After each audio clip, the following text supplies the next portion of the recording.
بسم اللہ الرحمن الرحیم الحمد للہ رب العالمین والصلاة والسلام علی سید المرسلین والعاقبۃ للمتقین۔ نماز اسلام کا ایک بہت اہم رکن ہے، اللہ تعالیٰ کی یاد اور اللہ تعالیٰ سے تعلق قائم کرنے کا بہت بڑا ذریعہ ہے۔ نبی اکرم صلی اللہ علیہ وسلم نے نماز کو اپنی آنکھوں کی ٹھنڈک قرار دیا۔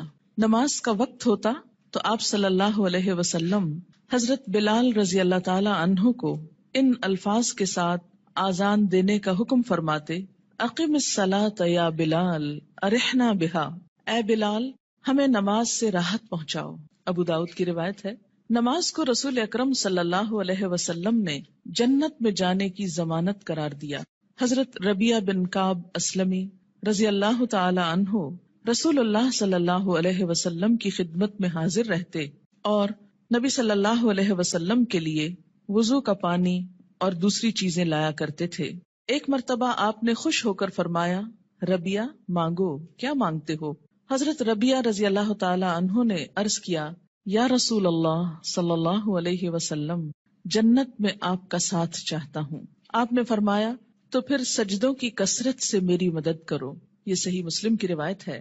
یعنی اگر تمہارے نامہ اعمال میں سجدے زیادہ ہوئے تو میرے لیے تمہاری سفارش کرنا آسان ہو جائے گا۔ اللہ تعالیٰ نے قرآن پاک میں کامیاب لوگوں کی نشانی یہ بتائی ہے کہ وہ نماز کی پابندی کرتے ہیں۔ سورۃ المؤمنون آیت 9۔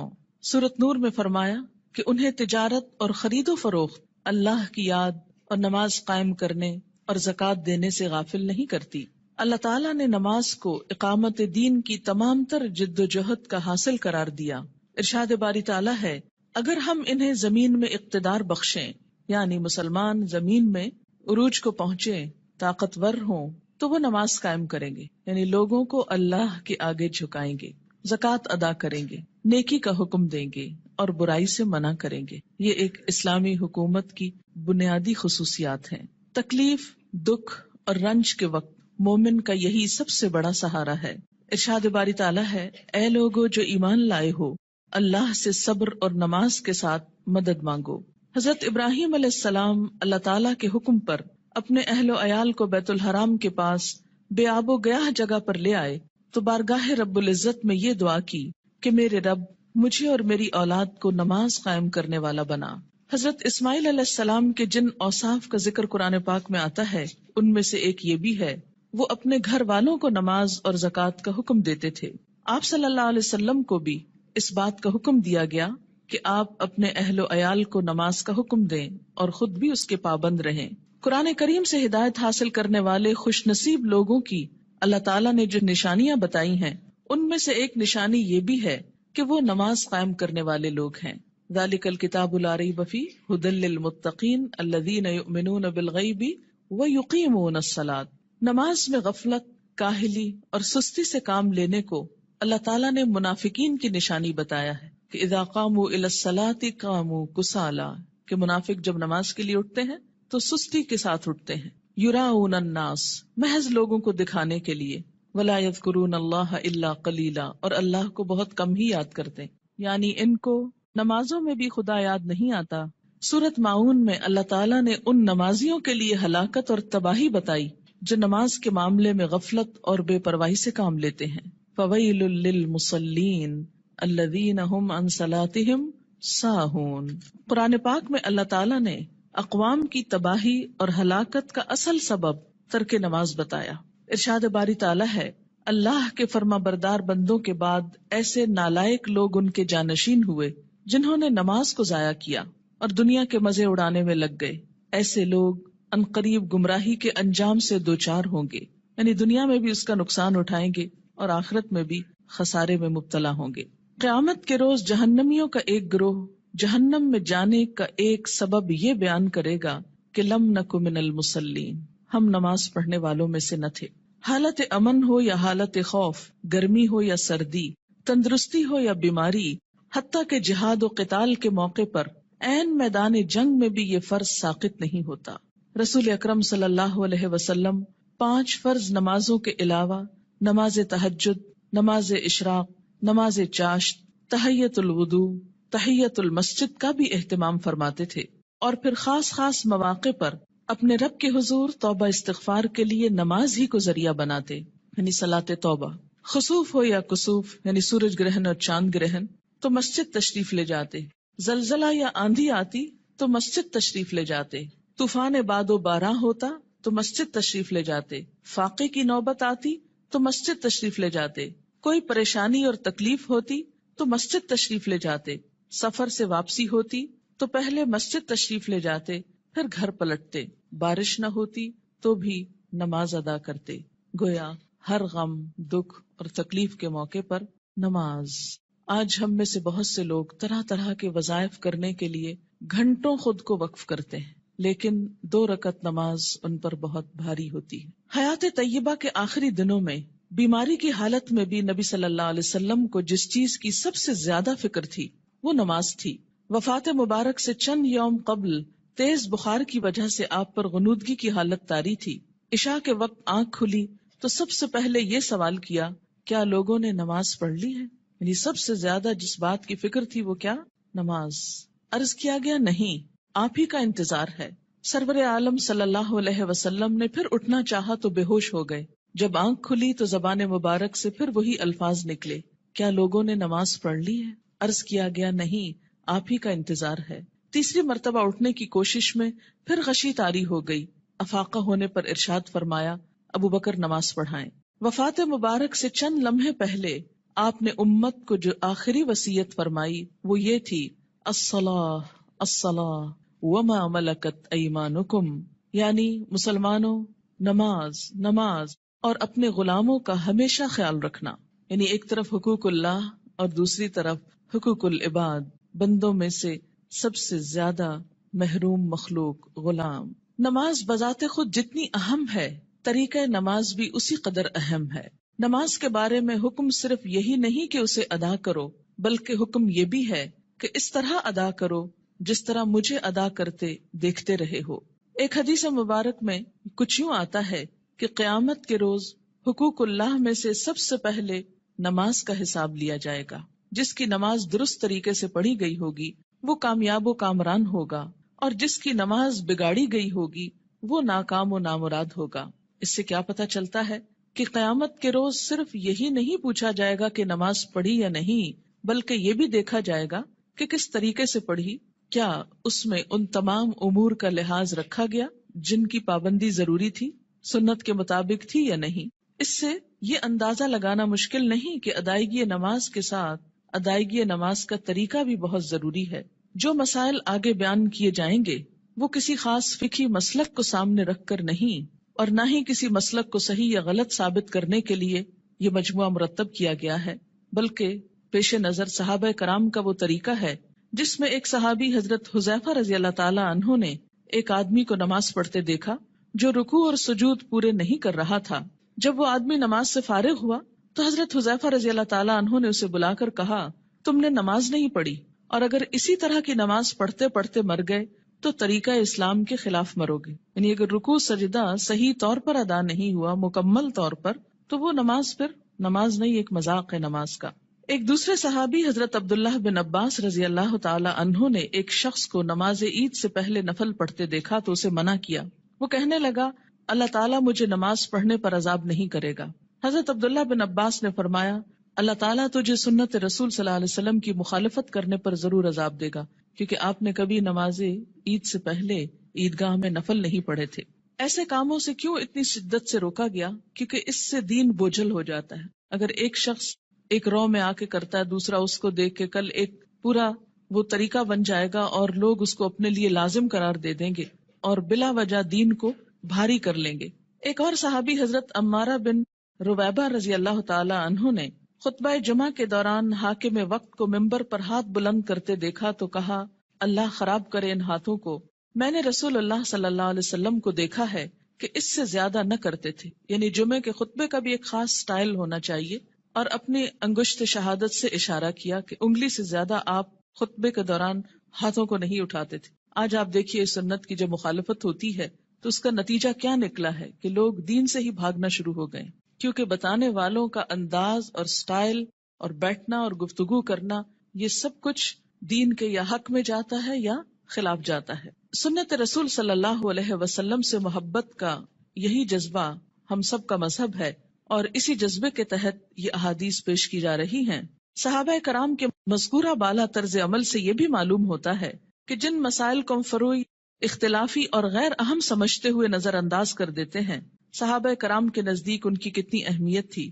حقیقت یہ ہے کہ جو شخص رسول اللہ صلی اللہ علیہ وسلم کے اس فرمان مبارک سے آگاہ ہے، من رغب عن سنتی فلیس منی، یعنی جس شخص نے میری سنت اختیار کرنے سے گریز کیا وہ مجھ سے نہیں، وہ کسی بھی سنت کو معمولی اور غیر اہم سمجھ کر نظر انداز کرنے کی جسارت نہیں کر سکتا۔ ہمارے ہاں یہ ٹرینڈ بہت عام ہو گیا ہے کہ جو تو قرآن میں لکھا ہے یا جو فرض کے درجے میں ہے وہ تو ہم کر لیں، اور سنت وہ تو معمولی چیز ہے، کوئی فرض تھوڑی ہے۔ اور ہم نے دیکھا ہے سعودی عرب میں لوگ ایسا نہیں کرتے اور فلاں ملک کے لوگ ایسا نہیں کرتے۔ تو یاد رکھیے کہ ہمارے لیے نہ سعودی عرب کے لوگ کوئی مثال ہیں اور نہ کسی اور ملک کے، ہمارے لیے تو مثال 1400 سال پیچھے جاتی ہے نبی اکرم صلی اللہ علیہ وسلم کی ذات میں۔ سب سے پہلے نماز کے لیے نیت کا درست ہونا ضروری ہے، کیونکہ نیت کے بغیر اگر کوئی شخص وہ تمام ایکشنز کرے جو نماز کے ہوتے ہیں تو اس کی نماز نہ ہوگی۔ کسی بھی عمل کے اجر و ثواب کا دار و مدار نیت پر ہے۔ حضرت عمر بن خطاب رضی اللہ تعالی عنہ کہتے ہیں، میں نے رسول اللہ صلی اللہ علیہ وسلم کو فرماتے ہوئے سنا کہ اعمال کا دار و مدار نیت پر ہے، ہر شخص کو وہی ملے گا جس کی اس نے نیت کی، لہٰذا جس نے دنیا حاصل کرنے کی نیت سے ہجرت کی اسے دنیا ہی ملے گی، جس نے کسی عورت سے نکاح کرنے کی غرض سے ہجرت کی اسے عورت ہی ملے گی، بس مہاجر کی ہجرت کا صلہ وہی ہے جس کے لیے اس نے ہجرت کی۔ یعنی ہجرت جیسا بڑا نیکی کا کام بھی زیادہ فائدہ مند نہیں اگر اللہ کے لیے نہ ہو۔ فتنہ دجال سے بھی بڑا فتنہ دکھاوے کی نماز ہے، دکھاوے کی نماز۔ عن ابی سعید رضی اللہ عنہ قال خرج علینا رسول اللہ صلی اللہ علیہ وسلم ونحن نتذاکر المسیح الدجال فقال الا اخبرکم بما هو اخوف علیکم عندی من المسیح الدجال فقلنا بلا یا رسول اللہ صلی اللہ علیہ وسلم قال الشرک الخفی ان یقوم الرجل فیصلی فیزید صلاته لما یرى من نظر رجل رواہ ابن ماجہ۔ حضرت ابو سعید رضی اللہ عنہ کہتے ہیں کہ ہم مسیح دجال کا ذکر کر رہے تھے، اتنے میں رسول اللہ صلی اللہ علیہ وسلم تشریف لائے اور فرمایا، کیا میں تمہیں دجال کے فتنے سے زیادہ خطرناک بات سے آگاہ نہ کروں؟ ہم نے عرض کیا، ضرور یا رسول اللہ صلی اللہ علیہ وسلم۔ آپ نے فرمایا، شرک خفی یعنی خفیہ شرک جس کو پروناؤنس نہ کیا جائے لیکن وہ دل میں چھپاؤ، یہ دجال سے بھی زیادہ خطرناک ہے، اور وہ یہ ہے کہ ایک آدمی نماز کے لیے کھڑا ہو اور نماز کو اس لیے لمبا کرے کہ کوئی آدمی اسے دیکھ رہا ہے، یعنی تنہائی میں نماز پڑھے تو چھوٹی سی پڑھ لے، قل هو اللہ پڑھ کے ختم کر دے، اور اگر لوگوں کے بیچ میں پڑھ رہا ہے، لوگوں کے ساتھ پڑھ رہا ہے تو صرف اس لیے لمبی کر دے کہ لوگ دیکھیں گے تو پھر ان کے نزدیک میں بہت نیک کہلاؤں گا۔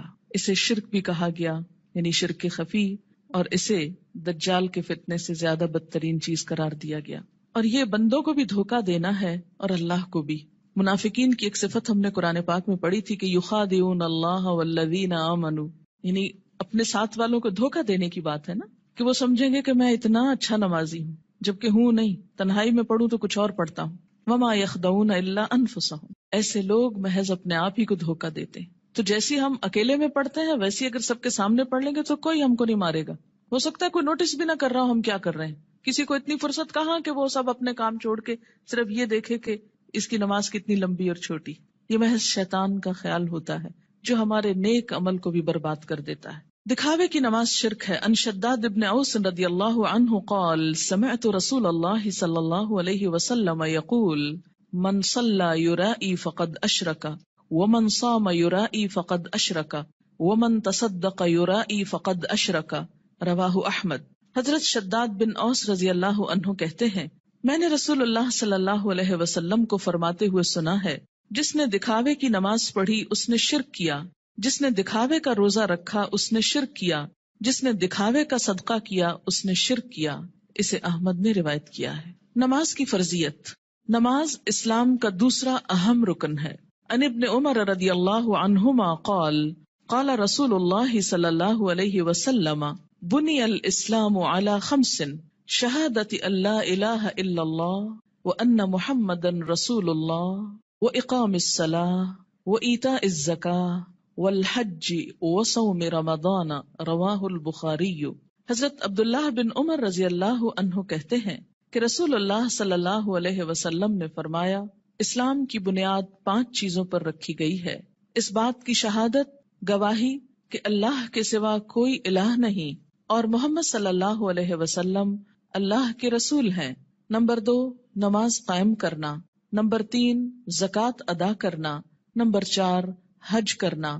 نمبر 5، رمضان کے روزے رکھنا۔ اسے بخاری نے روایت کیا ہے۔ ہجرت سے قبل 2 رکعت اور ہجرت کے بعد 4 رکعت نماز فرض ہوئی۔ یعنی نماز کی فرضیت کیسے ہوئی؟ مکہ میں کیسے تھی؟ ہجرت سے قبل 2 فرض اور بعد میں 2 4 ہو گئے اور فجر 2 ہی رہی۔ عن عائشہ رضی اللہ عنہا قالت فرض اللہ الصلاة حين فرضها ركعتين في الحضر والسفر فأقرت صلاة السفر وزید فی صلاة الحضر متفق علیہ۔ حضرت عائشہ رضی اللہ تعالی عنہا فرماتی ہیں، جب معراج کی رات اللہ تعالیٰ نے نماز فرض کی تو حضر و سفر، حضر کہتے ہیں حاضر ہونا، گھر میں رہنا، دونوں کے لیے 2 رکعت نماز فرض کی، بعد میں سفر کی نماز 2 رکعت برقرار رکھی گئی اور حضر کی نماز میں اضافہ کر دیا گیا۔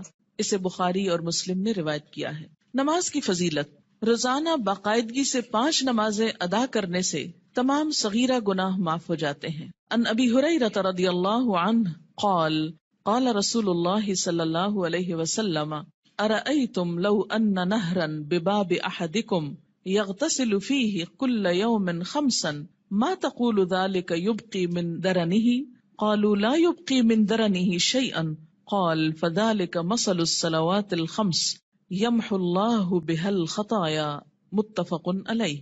حضرت ابو ہریرہ رضی اللہ تعالی عنہ کہتے ہیں، رسول اللہ صلی اللہ علیہ وسلم نے فرمایا، تمہارا کیا خیال ہے اگر تم میں سے کسی کے دروازے پر نہر بہتی ہو اور وہ اس نہر میں ہر روز 5 مرتبہ نہائے تو کیا اس کے بدن پر کوئی میل کچیل باقی رہ جائے گا؟ صحابہ کرام نے عرض کیا، نہیں، کسی قسم کا میل کچیل باقی نہیں رہے گا۔ آپ صلی اللہ علیہ وسلم نے فرمایا، یہی 5 نمازوں کی مثال ہے، اللہ تعالیٰ ان نمازوں کے ذریعے گناہ مٹا دیتا ہے۔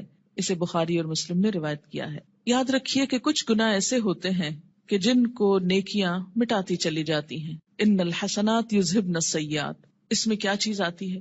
مثلاً آپ کے ہاتھوں کو ڈسٹ اور چھوٹی موٹی گندگی لگ جاتی ہے کام کرتے ہوئے، جب آپ پانی سے دھوتے ہیں تو وہ ڈسٹ خود بخود بہہ جاتی۔ کچھ چکنائی وغیرہ کے داغ ایسے ہوتے ہیں کہ جو صرف پانی سے نہیں دھلتے، اس کے لیے آپ کو صابن استعمال کرنا پڑتا ہے۔ کچھ داغ ایسے ہوتے ہیں پینٹ وغیرہ کے کہ جو صرف پانی اور صابن سے نہیں دھلتے، ان کے لیے آپ کو مخصوص قسم کا سولوشن استعمال کرنا ہوتا ہے جو ان دھبوں کو دور کر دے۔ اسی طرح روحانی نجاستیں اور گناہ، ان کی بھی کچھ قسمیں ایسی ہیں کہ جو خود بخود نیکیوں سے مٹتی چلی جاتی ہیں، کچھ کے لیے عبادات کفارے کا ذریعہ بنتی ہیں، لیکن کچھ گناہ ایسے ہیں کہ جن کے داغ بہت سخت ہیں اور ان کے لیے خصوصی عمل، توبہ، استغفار، ان گناہوں کا کفارہ اور مداوع ضروری ہوتا ہے۔ جب تک ان پہ مثلاً حد جاری نہ ہو جائے یا کفارہ نہ دے دیا جائے یا بطور خاص اس کی توبہ اور اصلاح نہ کر لی جائے تو وہ گناہ معاف نہیں ہوتے۔ تو اسی لیے اس حدیث کا یہ جو معنی کیا گیا ہے یمحو اللہ بہا الخطایا، تو خطایا سے مراد کیا ہے؟ عام چھوٹے موٹے گناہ جو انسان ہونے کے ناطے بھول چوک کر اچانک انسان سے سرزد ہو جاتے ہیں۔ آپ منہ سے کچھ کہنے چلے تھے، کچھ اور کہہ بیٹھے، آپ کی نیت نہیں تھی، ارادہ نہیں تھا، اچانک ہی کچھ ہو گیا، پھر احساس ہوتا ہے، پھر آپ دوبارہ اس کی اصلاح کرتے ہیں، لیکن بسا اوقات وہ بھی بھول جاتے ہیں۔ تو ایسے میں کیا ہے کہ جو چیزیں انجانے میں نہ چاہتے ہوئے انسان سے ہو جائیں تو اللہ تعالیٰ انسان کے گناہوں کو مختلف عبادات کے ذریعے دھوتا رہتا ہے۔ نماز گناہوں کی آگ کو ٹھنڈا کرتی ہے۔ ان انس بن مالک رضی اللہ عنہ قال قال رسول اللہ صلی اللہ علیہ وسلم ان للہ ملکا ینادی عند کل صلاة یا بنی آدم قوموا الی نیرانکم التی اوقدتموها فاطفئوها رواہ الطبرانی فی الاوسط۔ حضرت انس بن مالک رضی اللہ تعالی عنہ کہتے ہیں، رسول اللہ صلی اللہ علیہ وسلم نے فرمایا، ہر نماز کے وقت اللہ تعالیٰ کا مقرر کردہ فرشتہ پکارتا ہے، لوگو اٹھو اس آگ کو بجھانے کے لیے جسے تم نے اپنے گناہوں سے جلایا ہے، یعنی انسان کے گناہ انسان کے لیے جہنم کی آگ تیار کرتے ہیں، لیکن جب انسان نماز پڑھتا ہے آگ بجھ جاتی۔ پانچوں نمازیں باقاعدگی سے ادا کرنے والا قیامت کے دن صدیقین اور شہداء کے ساتھ ہوگا۔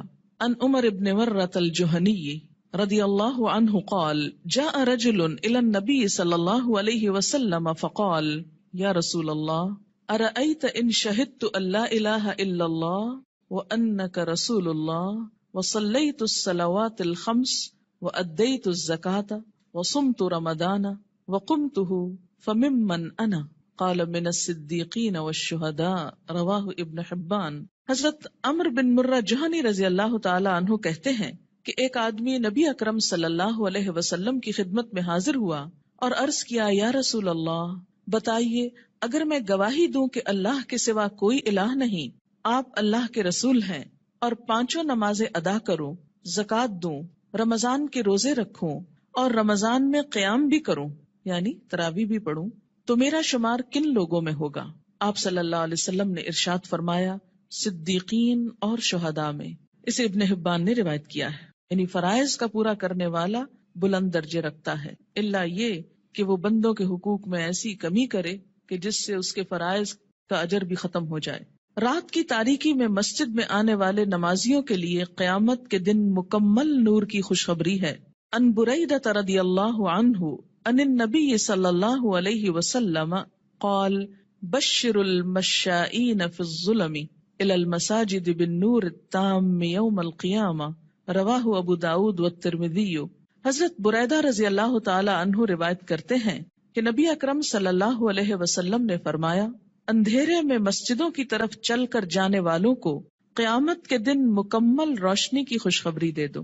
یہ تو آپ سب جانتے ہیں نا کہ حشر کے میدان میں بہت اندھیرا ہوگا، لیکن کچھ لوگوں کے پاس نور ہوگا، کچھ کے پاس ہوگا پھر چھین لیا جائے گا منافقوں سے۔ اور یہ نور کون سا نور ہوگا؟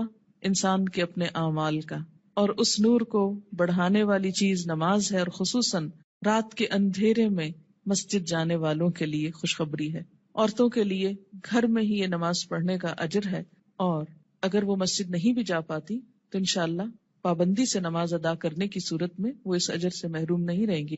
نور کی وہ دعا بھی سکھائی گئی نا کہ ربنا اتمم لنا نورنا، اللہ ہمارا نور ہم پہ مکمل کر دے، کہ حشر کے میدان میں یہ دعا مانگیں گے اہل ایمان اس پریشانی سے کہ کہیں ان کا نور ان سے چھین نہ لیا جائے۔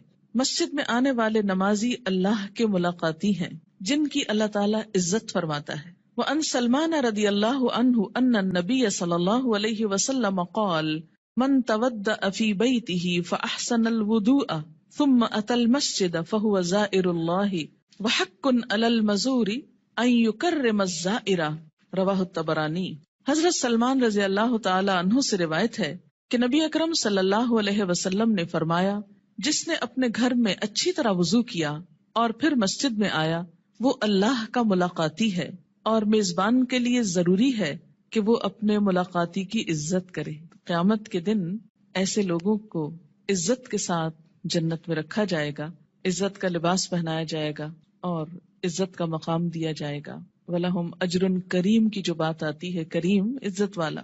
نماز کی اہمیت۔ بے نماز کا انجام قارون، فرعون، حامان اور ابی ابن خلف کے ساتھ ہوگا۔ ان عبداللہ ابن عمرو ابن العاص رضی اللہ عنہما ان النبی صلی اللہ علیہ وسلم انہ ذکر الصلاة یوما فقال من حافظ علیہا كانت له نورا وبرهانا ونجاة يوم القيامة ومن لم يحافظ عليها لم يكن له نورا ولا برهانا ولا نجاة وكان يوم القيامة مع قارون وهامان وفرعون وأبي بن خلف رواه ابن حبان۔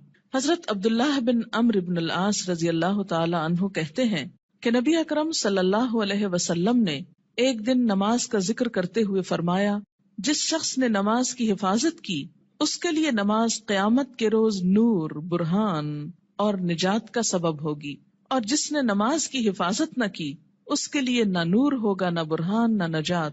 نیز قیامت کے روز اس کا انجام قارون، فرعون، حامان اور ابی ابن خلف کے ساتھ ہوگا۔ اسے ابن حبان نے روایت کیا ہے۔ یہاں پر نماز کی حفاظت کا ذکر ہے، پابندی وقت بھی مراد ہے، رکوع اور سجود وغیرہ کی حفاظت بھی، اپنے دل اور خیالات کی حفاظت بھی، طہارت کی حفاظت بھی، تو ایسی نماز پڑھنے والے کی اللہ تعالیٰ بھی حفاظت فرمائیں گے، اور قیامت کے دن اس کے لیے یہ نماز سراسر فائدے کا سبب ہوگی۔ اور اگر نہیں تو ایسا شخص فرعون، قارون، جو مال کی محبت میں گرفتار تھا، کیونکہ عموماً انسان نمازوں کی پرواہ کیوں نہیں کرتا؟ مال کی محبت میں گرفتار ہو کر۔ فرعون حکومت اور جاہ و مال کی وجہ سے، تکبر کی وجہ سے، حامان جو اس کا مشیر تھا، جو فرعون کی خوشنودی حاصل کرنے کے لیے اسی کے دین پر تھا اور اسی کا مددگار اور وزیر تھا۔ آج بھی دنیا میں بہت سے ایسے لوگ ہیں جو اپنے بڑوں کی خوشنودی حاصل کرنے کے لیے اپنے کسی باس کی یا کسی بڑے کی اس کا کام کرتے کرتے یا اس کی خوشامد کرتے کرتے اللہ تعالیٰ کا یہ حق بھول جاتے ہیں۔ اور اسی طرح ابی ابن خلف اسلام دشمنوں میں سے تھا، یعنی ایسا شخص جو نماز کی حفاظت نہ کرے، پھر اسے صدیقین اور شہداء کے ساتھ ہونے کی بجائے ایسے مجرموں کے ساتھ رکھا جائے گا۔ اسلام اور کفر کے درمیان حد فاصل نماز ہے۔ عن جابر رضی اللہ عنہ قال قال رسول اللہ صلی اللہ علیہ وسلم بین الرجل و بین الشرک والکفر ترک الصلاۃ، رواہ مسلم۔ حضرت جابر رضی اللہ عنہ سے روایت ہے کہ رسول اللہ صلی اللہ علیہ وسلم نے فرمایا، آدمی اور شرک یا کفر کے درمیان حد فاصل ترک نماز ہے، یعنی نماز کا پڑھنا یا چھوڑنا اس کو ایک طرف یا دوسری طرف لے آتا ہے۔ اسے مسلم نے روایت کیا ہے۔ مثلاً ایک شخص مسلمان ہے، اسلام کی حفاظت میں ہے، یہ حفاظت جو ہے یہ نماز کے ساتھ ہے، یا یوں کہیے کہ نماز ہی کی یہ باؤنڈری۔ جب کوئی شخص نماز نہیں پڑھتا، اس عہد کو توڑتا ہے تو وہ کٹ جاتی ہے ڈور جس سے وہ محفوظ تھا، اور اس کے بعد وہ اسلام کی حدوں سے نکل کر کفر کے قریب ہو جاتا ہے یا اس میں داخل ہو جاتا ہے۔ 10 برس کی عمر میں اگر بچہ نماز کا عادی نہ بنے تو اسے مار کر نماز پڑھوانی چاہیے، یعنی سختی کی جا سکتی ہے۔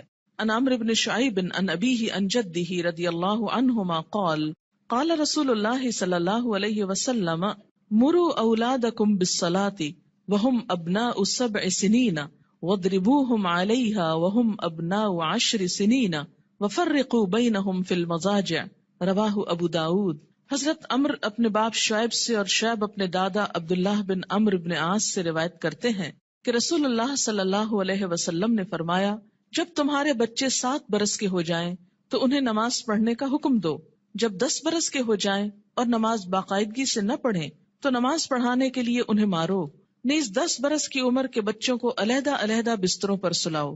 اسے ابو داؤد نے روایت کیا ہے۔ 10 سال کی عمر تک بچے کی عادتیں پختہ ہو جاتی، اگر اس عمر میں والدین کچھ محنت کر لیں، تکلیف کر لیں، تو باقی زندگی میں پھر آسانی ہو جائے گی، کیونکہ والدین سے پوچھا جائے گا بچوں کی تربیت کے بارے میں۔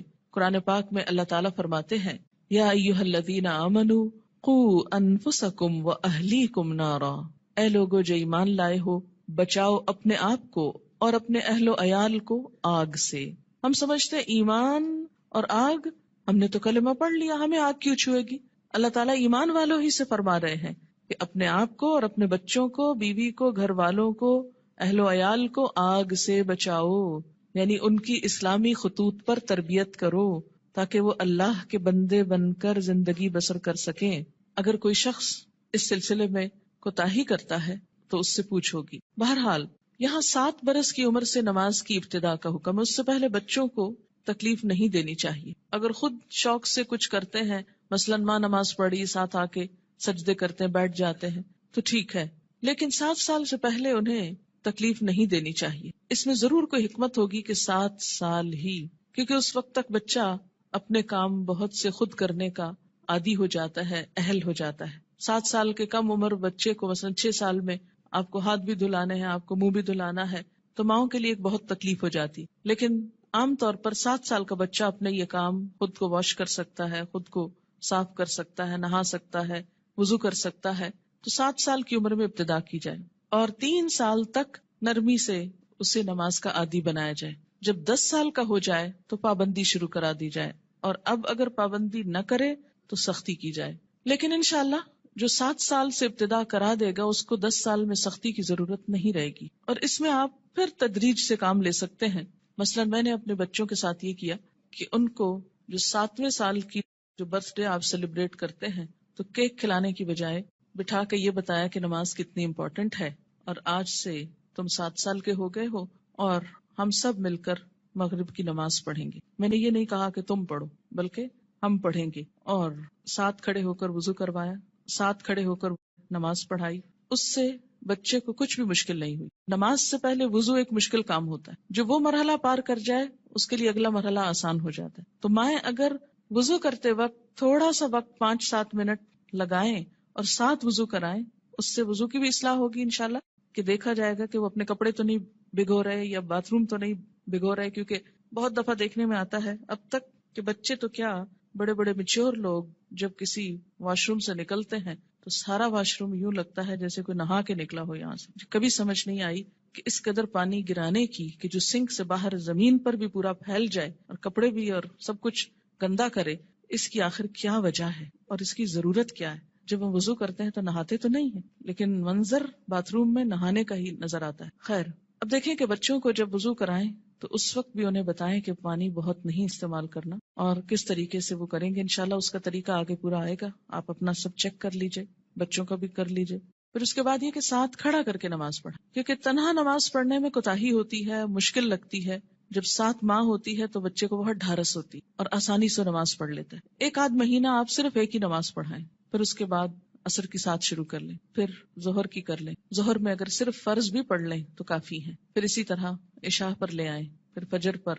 10 سال کی عمر تک اگر وہ اپنی مرضی سے فجر اٹھ کے پڑھ لیتے ہیں تو کوئی بات نہیں، لیکن 10 سال کے بعد پھر فجر سورج نکلنے سے پہلے، اور پھر آہستہ آہستہ سنت کی رغبت بھی. فجر کی تو سنت خیر پڑھی ہی جائے گی، لیکن باقی نمازوں میں آہستہ آہستہ رغبت، حتیٰ کہ جب بالغ ہوں، 12 سال 13 14 مختلف بچوں کی مختلف بلوغت کی عمر ہوتی ہے، تو اس وقت پھر ان کو دین کی ایسی باتیں ساتھ پڑھائیں کہ جس سے ان کے دل میں سنت پڑھنے کی، نفل پڑھنے کی محبت پیدا ہو جائے اور وہ نماز سے بھاگے نہیں بلکہ نماز سے محبت کرے، ایسی ہی جیسے اللہ کے رسول صلی اللہ علیہ وسلم فرماتے تھے، اٹھو بلال، نماز قائم کرو اور ہمیں راحت پہنچاؤ. کہ نماز ایک خوشی کی خبر بن جائے، نہ کہ ایک پریشانی کی. اور اس میں تھوڑی سی محنت کی ضرورت ہے. اگر کوئی بچہ محنت کے باوجود، کوشش کے باوجود نہ پڑھنے کی طرف آئے تو پھر خصوصی طور پر دعا مانگے. نفل حاجت کے پڑھ کر خصوصی دعا بچے کے لیے مانگے کہ اللہ تعالیٰ اس کے لیے یہ کام آسان کر دے اور اس کے دل میں یہ محبت پیدا کر دے. آپ دیکھیں کہ اگر آپ بچوں کو نماز کا عادی کر دیں گے تو آپ کو کتنا فائدہ ہے کہ ہر نماز میں جب وہ پڑھیں گے ربنا اغفر لی ولوالدی، یعنی ہر نماز کے اندر وہ آپ کے لیے دعائیں کریں گے. ربنا اغفر لی ولوالدی، اللہ مجھ کو معاف کر دے اور میرے والدین کو کر دے. مفت کی دعائیں ملتی جائیں گی ساری زندگی. دنیا سے چلے بھی جائیں تو پیچھے سے بچے دعائیں کریں گے، ورنہ الگ سے کس کو یاد رہتا ہے کہ وہ دعا کرے. اور ایسے ہی بچے پھر ماں باپ کے لیے صدقہ جاریہ ہو جاتے ہیں. صرف نماز عصر کا فوت ہونا ایسا ہے جیسے کسی کا مال اور اہل و عیال لٹ جائے. عن ابن عمر رضی اللہ عنہما قال قال رسول اللہ صلی اللہ علیہ وسلم الذي تفوته صلاة العصر فكأنما وتر أهله وماله متفق علیہ. حضرت عبداللہ بن عمر سے روایت ہے، رسول اللہ صلی اللہ علیہ وسلم نے فرمایا، جس شخص کی نماز عصر فوت ہو جائے اس کی حالت اس شخص کی طرح ہے جس کا اہل و عیال اور مال و اسباب ہلاک ہو گیا ہو. صرف نماز عصر قضا کرنا ایسا ہے گویا کسی کا گھر گر جائے، بال بچے سب مر جائیں اس میں اور پورا مال بھی تباہ ہو جائے، یا گھر والوں سمیت گھر کو آگ لگ جائے اور ہر چیز راکھ ہو جائے. ایسا حادثہ اگر کہیں ہو جائے تو انسان دنوں یاد رکھتا ہے، لیکن نماز قضا کر کے کتنا دکھ اور تکلیف ہم محسوس کرتے ہیں وہ ہم سب اپنے دلوں سے پوچھ سکتے ہیں. یہ نقصان دنیا میں نظر نہیں آتا اس لیے دکھ بھی نہیں ہوتا، آخرت کے دن یہ نقصان نظر آئے گا اور تلافی کی کوئی صورت نہ ہوگی، کوئی موقع نہ ہوگا. اچھا، یہ جو حدیث ہے یہ بخاری اور مسلم نے روایت کی ہے، یعنی متفق علیہ حدیث ہے، یعنی کوئی ایسی کھیل مذاق کی بات نہیں ہے کہ ایسی ڈرا رہے. نماز سے غفلت کی سزا. حضرت سمرہ بن جندب رضی اللہ تعالی عنہ روایت کرتے ہیں کہ آن حضور صلی اللہ علیہ وسلم اپنے اصحاب سے پوچھا کرتے، کیا تم میں سے کسی نے کوئی خواب دیکھا ہے؟ سمرہ کہتے ہیں پھر اللہ تعالیٰ جس کے لیے چاہتا وہ اپنا خواب بیان کرتا، یعنی اللہ کے اذن سے لوگ اپنا خواب بیان کرتے. ایک دن صبح کے وقت ایسا ہوا، آن حضرت صلی اللہ علیہ وسلم نے فرمایا، گزشتہ رات کو میرے پاس 2 فرشتے آئے، جبرائیل اور میکائیل علیہم السلام. دونوں نے مجھ کو اٹھایا اور کہنے لگے چلو. میں ان کے ساتھ چلا. ایک آدمی کے پاس پہنچے جو کروٹ پر لیٹا ہے، یعنی پہلو پہ لیٹا ہوا ہے، اور دوسرا شخص جو ایک فرشتہ ہے پتھر لیے ہوئے اس کے سر پہ کھڑا ہے. وہ کیا کرتا ہے؟ جھک کر پتھر سے اس کا سر کچل ڈالتا ہے. یعنی کھڑا آدمی جھک کر پتھر سے سر کچلتا ہے اور پتھر ڈھلک کر ادھر آ جاتا ہے. یعنی جب وہ پھینکتا ہے سر کچل کر پتھر دوسری طرف چلا جاتا ہے. وہ شخص پتھر کو سنبھالنے کے لیے جاتا ہے، دوسری طرف جا کے پتھر اٹھاتا ہے، اور جب پتھر لے کر آتا ہے تو اس لیٹے ہوئے شخص کا سر جڑ کر جیسے پہلے تھا ویسے ہی ہو چکا ہوتا ہے. پھر وہ پتھر مار کر اس کا سر کچلتا ہے. ایسا ہی پھر برابر ہوتا رہتا ہے کہ مارا جاتا ہے، سر کچلا جاتا ہے، جب تک پتھر کو دوبارہ اٹھایا جاتا ہے سر پھر درست ہو جاتا ہے، پھر مارا جاتا ہے. یہ بار بار سر کا درست ہونا اور بار بار مارا جانا یہ دراصل عذاب کی شدت کی طرف اشارہ ہے. میں نے کہا کس نے؟ نبی صلی اللہ علیہ وسلم نے ان فرشتوں سے پوچھا سبحان اللہ، یہ دونوں کون ہیں؟ انہوں نے کہا چلو، یعنی ابھی نہیں پوچھو. ہم پھر چل پڑے اور ایک شخص پر پہنچے جو سیدھا لیٹا ہوا ہے، چت لیٹا ہوا ہے، اور اس کے پاس ایک اور شخص لوہے کی سنی لیے ہوئے کھڑا ہے، یعنی لوہے کا ایک ہیمر سا. وہ کیا کرتا ہے؟ اس کے منہ کے ایک طرف جا کر اس کا گلپھڑا گدی تک پھاڑ ڈالتا ہے، یعنی منہ کے اندر سے، اور نتنے اور آنکھ کو بھی اسی طرح گدی تک چیر دیتا ہے، نتنے کو بھی، آنکھ کو بھی، منہ کو بھی. پھر منہ کی دوسری طرف جا کر بھی ایسا ہی کرتا ہے، اور جب ایک طرف کا چیرتا ہے تو دوسری طرف جا کر بھی ایسا ہی کرتا ہے، اور جب ایک طرف چیر چکا ہوتا ہے تو دوسری طرف بالکل درست ہو چکی، نہیں پہلے ایک طرف پھر دوسری طرف، اتنے میں پہلا درست ہو چکا ہوتا ہے، اور پھر وہ اسی طرح اس کو چیرتا ہے، پھر وہ درست ہو جاتا ہے. ایسا ہی برابر ہو رہا ہے. میں نے اپنے ساتھ والے فرشتوں سے پوچھا سبحان اللہ، یہ دونوں کون ہیں؟ انہوں نے کہا چلو چلو، یعنی ابھی آگے چلتے ہیں، ابھی نہ پوچھو. خیر پھر ہم تینوں چلے. ایک گڑھے پر پہنچے جو تندور کی طرح تھا. سمرہ بن جندب رضی اللہ تعالی عنہ کہتے ہیں میں سمجھتا ہوں کہ حضور صلی اللہ علیہ وسلم نے یہ بھی فرمایا اس تندور میں غل اور شور ہو رہا تھا. ہم نے جو جھانک کر دیکھا تو اس میں مرد اور عورتیں ہیں لیکن سب ننگے، اور جب ان کے نیچے سے آگ کی لپٹ ان پر آتی ہے تو چلاتے ہیں. میں نے اپنے ساتھ والے فرشتوں سے پوچھا یہ کون لوگ ہیں؟ انہوں نے کہا چلو، یعنی ابھی آگے چلتے ہیں. خیر پھر ہم تینوں چلے اور ایک ندی پر پہنچے. سمرہ کہتے ہیں میں سمجھتا ہوں کہ حضرت صلی اللہ علیہ وسلم نے فرمایا اس کا پانی، ندی کا پانی خون کی طرح سرخ تھا، اور ایک شخص اس ندی میں تیر رہا تھا. ندی کے کنارے ایک اور شخص کھڑا تھا جس نے اپنے سامنے بہت سے پتھر اکٹھے کر رکھے تھے. یہ شخص جو ندی میں تیر رہا تھا تیرتے تیرتے اس کنارے والے شخص کے پاس آتا اور اپنا منہ کھول دیتا. وہ اس کے منہ میں ایک پتھر دے دیتا، پھر ندی میں چل دیتا، پھر لوٹ کر آتا تو کنارے والا شخص ایک اور پتھر اس کے منہ میں دے دیتا. غرض جب وہ لوٹ کر آتا یہی ہوتا. میں نے اپنے ساتھ والے فرشتوں سے پوچھا یہ دونوں کون ہیں؟ انہوں نے کہا چلو چلو چلو چلتے ہیں. خیر پھر ہم تینوں چلتے چلتے ایک نہایت بدصورت بد شکل مرد کے پاس پہنچے، بہت ہی بدصورت جو تم نے کبھی بھی دیکھا ہو. وہ کیا کر رہا تھا؟ آگ سلگا رہا تھا اور اس کے گرد دوڑ رہا تھا. میں نے اپنے ساتھ والے فرشتوں سے پوچھا یہ کون ہے؟ انہوں نے کہا چلو چلتے ہیں. پھر ہم تینوں چلے. چلتے چلتے ایک بہت گھنے سبز باغیچے پر پہنچے. اس میں ہمہ قسم کے پھول تھے، یعنی ہر طرح کے پھول تھے. اس کے بیچوں بیچ ایک لمبے قد کا آدمی تھا، اتنا لمبا کہ مجھ کو اس کا سر دیکھنا مشکل ہو گیا، اور اس کے گرد بہت سے لڑکے جمع ہیں. اتنے لڑکے میں نے کبھی نہیں دیکھے. میں نے اپنے ساتھ والے فرشتوں سے پوچھا یہ لمبا شخص کون ہے اور یہ لڑکے کون ہیں؟ انہوں نے کہا چلو چلتے ہیں، ابھی نہ پوچھو. خیر پھر ہم تینوں چلے اور ایک بڑے باغ پر پہنچے. ایسا بڑا باغ اور عمدہ باغ میں نے کبھی نہیں دیکھا. میرے ساتھ والے فرشتوں نے مجھ سے کہا اس باغ میں ایک درخت تھا، اس پر چڑھ جا. ہم تینوں اس پہ چڑھ گئے اور جاتے جاتے ایک شہر پر پہنچے جو سونے چاندی کی اینٹوں سے بنایا گیا تھا. ہم نے اس شہر کے دروازے پر آ کر دروازے کو کھلوایا. دروازہ کھولا گیا، ہم اس کے اندر گئے. وہاں ہم کو ایسے آدمی ملے کہ ان کا آدھا دھڑ تو نہایت خوبصورت، بہت ہی خوبصورت جو کبھی تم نے دیکھا ہو، اور آدھا بدصورت. میرے ساتھ والے فرشتوں نے ان سے کہا جاؤ اس ندی میں گر پڑو، غوطہ لگاؤ. وہاں ایک اور ندی دکھائی دی جو چوڑائی میں بہ رہی تھی. اس کا پانی دودھ کی طرح سفید تھا. غرض یہ آدمی اس ندی میں کود پڑے. پھر جو لوٹ کر ہمارے پاس آئے تو ان کی بدصورتی جاتی رہی، ان کا پورا جسم خوبصورت ہو گیا۔ اب میرے ساتھ والے فرشتے کہنے لگے یہ شہر جنت العدن ہے، قرآن پاک میں آتا ہے نا جنات عدن، ہمیشہ رہنے والا باغ، ایور گرین، اور یہی تمہارا مقام ہے۔ میری آنکھ جو اوپر اٹھی تو کیا دیکھتا ہوں، ایک محل ہے سفید ابر کی طرح، یعنی بادل کی طرح۔ ان فرشتوں نے کہا یہ تمہارا گھر ہے۔ میں نے کہا اللہ تم کو برکت دے، مجھ کو چھوڑو میں اپنے گھر میں جاؤں۔ انہوں نے کہا نہیں، ابھی تم اس گھر میں نہیں جا سکتے، لیکن بعد میں تم اس میں داخل ہوگے۔ میں نے کہا اچھا خیر، اس رات کو میں نے جو عجیب عجیب باتیں دیکھی تو ان کی حقیقت بیان کرو۔ انہوں نے کہا ہاں، اب ہم تم سے ان کی حقیقت بیان کرتے ہیں۔ پہلا شخص جو تم نے دیکھا جس کا سر پتھر سے کچلا جا رہا تھا، یہ وہ شخص ہے جس نے قرآن سیکھ کر اس کو چھوڑ دیا تھا۔ فرض نماز کا وقت قضا ہو جاتا اور وہ سویا رہتا۔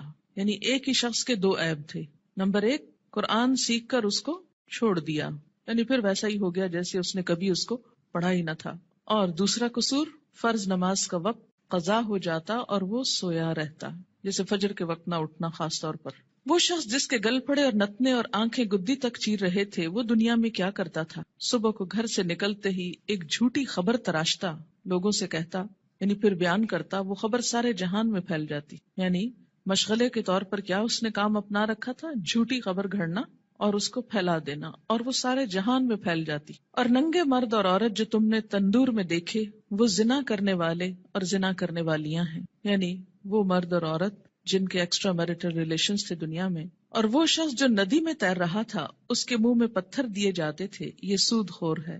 اور وہ بدصورت شخص جو آگ سلگا رہا تھا اور اس کے گرد دوڑ رہا تھا، وہ دوزخ کا داروغہ ہے۔ اس کا نام کیا ہے؟ قرآن پاک میں کیا آتا ہے؟ مالک نامی۔ لمبا شخص جو باغیچے میں ملا تھا، وہ ابراہیم علیہ السلام پیغمبر ہیں۔ ان کے گرد وہ لوگ ہیں جو اسلام کی فطرت پر مرے، یعنی توحید پر۔ سمرہ کہتے ہیں بعض مسلمانوں نے آپ صلی اللہ علیہ وسلم سے عرض کیا، یا رسول اللہ صلی اللہ علیہ وسلم، اور مشرکوں کے بچے جو نابالغ مرتے ہیں وہ بھی ان میں داخل ہیں؟ آپ نے فرمایا ہاں، مشرکوں کے بچے بھی، کیونکہ ہر بچہ فطرت پر پیدا ہوتا ہے نا، جب تک اس کا شعور اپنا نہیں جاگ جاتا۔ اب رہے وہ لوگ جن کا آدھا دھڑ خوبصورت تھا، آدھا دھڑ بدصورت، یہ وہ لوگ تھے جنہوں نے دنیا میں اچھے اور برے سب طرح کے کام کیے، یعنی کچھ کام ان کے اچھے تھے اور کچھ کام ان کے برے تھے، آدھے خوبصورت آدھے بدصورت۔ جب اس طرح ان کی پہچان ہو جائے گی تو پھر ایک وقت آئے گا کہ ان کو نہلا کر درست کر دیا جائے گا، کیونکہ جنت میں رہنے والا کوئی شخص پھر ہمیشہ کے لیے بدصورت نہیں ہوگا۔ اب دیکھیں کہ دنیا میں اگر کسی کا ناک اس کی پسند کا نہ ہو، یا چہرے پہ داغ ہو، یا کچھ بھی ہو، یا اگر پاؤں خوبصورت نہ ہو، تو کس قدر شرمندگی محسوس کرتا رہتا ہے، احساس کمتری میں مبتلا ہو جاتا ہے۔ جنت میں اگر کچھ عرصہ بھی ایسا لوگوں کے بیچ میں رہنا پڑے کہ آدھا دھڑ خوبصورت ہو اور آدھا بدصورت ہو، تو کس قدر شرمندگی کی بات ہے۔ اس لیے انسان کے جتنے بھی اعمال ایسے ہوں جو بدصورت کرنے والے ہوں، اس کو ان کو چھوڑ کر خوبصورت کی طرف پلٹنے کی ضرورت ہے۔ بخاری کی یہ روایت ہے، طویل روایت، جس کا ایک حصہ فرض نماز کے بارے میں ہے۔ یاد رکھیے، انبیاء علیہم السلام کی خواب وحی کا ایک ذریعہ ہوتا ہے، اور یہ خواب آپ صحابہ کے بیچ میں بیان کر رہے ہیں اور سکھانے کا ایک طریقہ ہے۔ انبیاء علیہم السلام کو وحی بسا اوقات خواب میں بھی آتی۔ حضرت عائشہ رضی اللہ تعالی عنہا کا بیان ہے کہ نبی صلی اللہ علیہ وسلم پر وحی آنے کی ابتدا ہی سچے خوابوں سے ہوئی تھی۔ انبیاء علیہم السلام کے خواب بھی سچے ہوتے ہیں، اور خواب میں بھی جو سین ان کو دکھائے جاتے ہیں، جو باتیں ان کو دکھائی جاتی ہیں، وہ بالکل سچ ہوتی ہیں، حقیقت۔ تو یہاں پر آپ صلی اللہ علیہ وسلم کو بذریعہ خواب دکھایا گیا کہ ایک شخص ہے جس کا سر پتھر سے کچلا جا رہا ہے اور پھر ٹھیک ہو جاتا، اور پھر اب آپ دیکھیے کہ جو شخص قرآن یاد کر کے بھلا دیتا ہے، ایک تو حافظ کا انجام بتایا گیا۔ میں آپ لوگوں کو یہ نصیحت کروں گی کہ جب تک بچوں کا اپنا رجحان نہ ہو، اپنا شوق نہ ہو، خدا کے لیے ان کو حفظ نہ کرائیں۔ کیوں؟ اس لیے کہ وہ ماں باپ کے کہنے میں آ کے کر تو لیتے ہیں، لیکن بعد میں اس کی حفاظت نہیں کرتے۔ ماں باپ کیوں اتنا اصرار کرتے ہیں ان کو حفظ کرانے پر؟ ریسنٹلی مجھے کسی نے بتایا کہ وہ خود نماز نہیں پڑھتے لیکن بچوں کو حفظ کرانے کا بہت شوق رکھتے ہیں۔ میں نے کہا ایسی بھی کیا بات ہوئی؟ اس لیے کہ وہ یہ چاہتے ہیں کہ بچے ان کو بخشوا سکیں، بچے حافظ بن جائیں اور ماں باپ کی بخشش کرا سکیں۔ تو جہاں اپنی بخشش کے لیے خود تو نماز پڑھی نہ جائے لیکن بچوں کو حافظ بنا دیا جائے، تو وہ بچے بھی کتنا یاد رکھیں گے، اور باپ کو سوتے دیکھیں ساری زندگی تو وہ کتنی نماز پڑھیں گے اور کتنا قرآن پڑھیں گے، تو اللہ ہی جانتا ہے۔ اللہ تعالیٰ یخرج الحی من المیت و یخرج المیت من الحی، زندہ سے مردہ اور مردہ سے زندہ کو نکالتا ہے، بے عمل سے باعمل بچے کو پیدا کر سکتا ہے، یہ اس کی شان ہے. لیکن ہم اپنی کوششوں کو بھی دیکھیں کہ ہم کیا کر رہے ہیں. اور اس میں فرض نماز پڑھے بغیر سو جانا میں فجر کی نماز بھی ہو سکتی ہے اور عشاء بھی ہو سکتی ہے، یا پھر ظہر پڑھے بغیر سو جانا، یا پھر عصر کے لیے اٹھنا ہی نہیں، سوئے چلے جانا. نماز فجر اور عشاء کے لیے مسجد میں نہ آنا نفاق کی علامت ہے. باجماعت نماز نہ پڑھنے والے لوگوں کے گھروں کو رسول اکرم صلی اللہ علیہ وسلم نے جلانے کا ارادہ فرمایا. عن ابی ہریرہ رضی اللہ عنہ قال قال رسول اللہ صلی اللہ علیہ وسلم لیس صلاة اسقل علی المنافقین من الفجر والعشاء ولو يعلمون ما فيهما لآتوهما ولو حبوا لقد هممت ان آمر المؤذن فيقيم ثم آمر رجلا يؤم الناس ثم آخذ شعلا من نار فأحرق على من لا يخرج إلى الصلاة بعد. متفق علیہ. حضرت ابو ہریرہ رضی اللہ تعالیٰ عنہ کہتے ہیں کہ رسول اللہ صلی اللہ علیہ وسلم نے فرمایا، منافقوں پر فجر اور عشاء کی نماز سے زیادہ بھاری کوئی نماز نہیں ہے. اگر انہیں پتہ چل جائے کہ دونوں نمازوں کا ثواب کتنا زیادہ ہے تو ان دونوں نمازوں میں ضرور آتے، خواہ گھٹنوں کے بل ہی آنا پڑتا. چل نہ سکتے تو رینگ کر آتے، جیسے بچے رینگتے ہیں، کرال کرتے ہیں، کرال کرتے ہوئے آتے. میں نے ارادہ کیا کہ مؤذن کو حکم دوں وہ اقامت کہے، پھر ایک آدمی کو حکم دوں کہ وہ لوگوں کی امامت کرائے، اور خود آگ کا ایک شعلہ لے کر